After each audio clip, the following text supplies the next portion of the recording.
Have you ever had moments where it feels like you're carrying the weight of the world? A mistake you made? A word you wish you could take back? Something that keeps nagging at your heart? We all experience these moments. It's part of being human. But what if there were a way to lay that burden down, to feel completely refreshed, and start over with a clean slate? Today, we're talking about something truly special.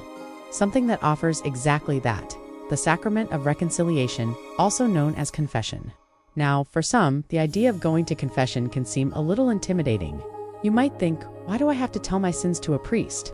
Can't I just talk to God directly? And that's a great question. Of course you can and should always talk to God directly. Prayer is a personal conversation between you and your Creator.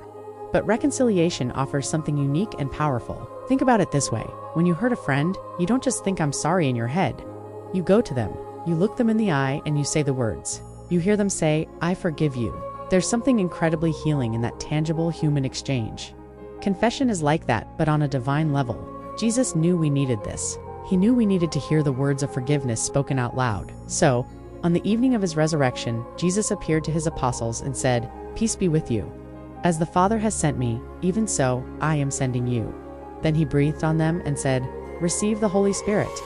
If you forgive the sins of any, they are forgiven. If you retain the sins of any, they are retained. He gave his priests, through the apostles, the authority to forgive sins in his name. So when you go to confession, you're not just talking to a man, you're encountering the mercy of Jesus Christ himself, acting through the priest. The priest is the instrument, but the forgiveness comes directly from God. The process itself is simpler than you might think. It's a moment of honesty and humility.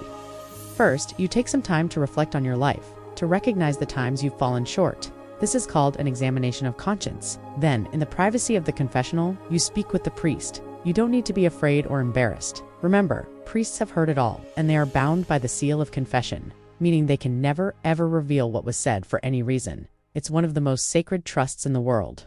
After you've confessed, the priest will often offer some gentle advice or a penance, usually a prayer or a small act of charity.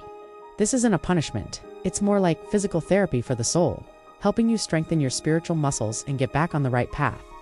Then comes the best part, the words of absolution. The priest extends his hand and says the prayer of forgiveness, concluding with, I absolve you from your sins in the name of the Father, and of the Son, and of the Holy Spirit. In that moment, the weight is lifted.